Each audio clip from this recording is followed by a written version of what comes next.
టీడీపీకి భారీగా కూటమికి భారీగా పెరగబోతుంది, వైసీపీకి భారీగా తగ్గబోతుంది. ఓకే, ఆ తగ్గడానికి కానీ పెరగడానికి కానీ పోలింగ్ శాతం అనేది పెద్దగా దాన్ని బట్టి మనం అంచనా వేయలేము. ఏ ఫ్యాక్టర్స్ పనిచేసి ఉండొచ్చు అందులో? ఒకటి ఏంటంటే ఫస్ట్ ఫ్యాక్టరు టీడీపీ జనసేన కలవడం. నేను అందుకే చాలా రోజులుగా చెప్తున్నా, Chandrababu Naidu man of the series అవుతాడా, Jaganmohan Reddy man of the series అవుతాడా ఇప్పుడే మనం చెప్పలేము, చెప్పకూడదు కూడా. కానీ మ్యాన్ ఆఫ్ ద మ్యాచ్ మాత్రం పవన్ కళ్యాణ్. సో ఎవరు వైసీపీ గెలిచినా టీడీపీ గెలిచినా man of the match certainly Pawan Kalyan. ఎందుకంటే ఈ మ్యాచ్ను ఇంత ఎగ్జైటింగ్గా, ఇంత ఉత్కంఠభరితంగా, ఇంత అన్ప్రిడిక్టబుల్గా, సెఫాలజిస్ట్ నైట్ మేర్ అంటారు, అంటే ఎన్నికల ఫలితాలను ఊహించే వారికి అదొక నైట్ మేర్గా మారిపోయింది, ఒక సింహస్వప్నంగా మారింది. ఎవరికి అర్థం కాని పరిస్థితి తీసుకురాగలిగింది పవన్ కళ్యాణ్. ఇది పవన్ కళ్యాణ్ ఈ రాజకీయ వ్యూహం లేకపోతే అసలు ఆంధ్రప్రదేశ్ ఎన్నికల్లో పస్సే ఉండేది. కరెక్ట్, అసలు ఫోర్గాన్ కంక్లూజన్ జగన్ గెలవడం అనేది.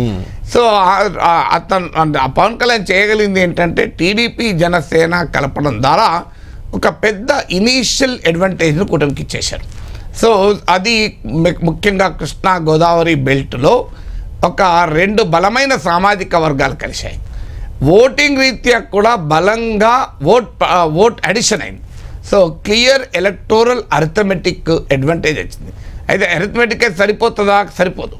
ఎలక్టోరల్ కెమిస్ట్రీని కూడా పవన్ కళ్యాణ్ బిల్డ్ చేశాడు. అంటే మొదటి నుంచి వైసీపీ వ్యతిరేక ఓటు చీలకూడదు అనే ఒక నరేటివ్ బిల్డ్ చేయగలిగాడు, సక్సెస్ఫుల్గా నరేటివ్ బిల్డ్ చేయగలిగాడు. తర్వాత టీడీపీకి అత్యంత సంక్లిష్టమైన సమయంలో మద్దతు ఇచ్చి టీడీపీ జనసేనల మధ్య ఒక పవర్ఫుల్ కెమిస్ట్రీ బిల్డ్ చేయగలిగాడు. తర్వాత బీజేపీని తీసుకొచ్చాడు. బీజేపీని తీసుకొచ్చి ఉండకపోతే ఇప్పుడు డీజీపీ ట్రాన్స్ఫర్లు ఉండేది కాదు కదా. బీజేపీని తీసుకొచ్చి ఉండకపోతే ఈ అధికారుల బదిలీలు అసలు ఉండేవే కావు. సో బీజేపీ చాలామందికి ఒక అంచనా ఏంటంటే బీజేపీకి ఓటే లేదు కదా 1% కూడా. మరి ఎందుకు పెట్టుకున్నారు అంటే మ్యాసివ్ ఎలక్టోరల్ ఫండింగ్కు బీజేపీ ఉపయోగపడింది. చంద్రబాబు నాయుడుకు తెలుగుదేశం పార్టీకి విరాళాలు ఇచ్చే వ్యాపారవేత్తలు, పారిశ్రామికవేత్తలు కూడా ఒకవేళ బీజేపీ కనుక కూటమిలో ఉండకపోతే ఇచ్చేవాళ్ళు కాదు. ఎందుకంటే సెంట్రల్ గవర్నమెంట్ ప్రెషర్ ఉండేది, సెంట్రల్ ఏజెన్సీస్ ప్రెషర్ ఉండేది. టీడీపీకి ఎవరన్నా విరాళం ఇస్తాడు అంటే ఐటీ వచ్చేది, ఈడీ వచ్చేది, సిబిఐ వచ్చేది. మీరు 2019 ఎలక్షన్లు జరిగింది కూడా. తెలుగుదేశం అనుకూల పారిశ్రామికవేత్తల ఇళ్లపై, ఆఫీసులపై కేంద్ర సంస్థల దాడులు అని మనం ఆ రోజు పేపర్లో చదివాం. సో అందువల్ల ఈసారి కూడా అదే జరిగేది. బీజేపీ కనుక కూటమిలో లేకపోతే టీడీపీకి వచ్చే ఫండింగ్ పైన పవర్ఫుల్గా ఒత్తిడి వచ్చేది. అంటే టీడీపీ సానుభూతి పనులు కూడా ఇవ్వడానికి భయపడేవాళ్ళు. సో అది చంద్రబాబు నాయుడు ముందుగా ఊహించి బీజేపీతో పెట్టుకోవడం వల్ల ఫైనాన్షియల్ ఫ్లో, మనీ సపోర్ట్కు ఈజీ అవుతుంది, అధికారుల మేనేజ్మెంట్ కూడా ఈజీ అవుతుంది.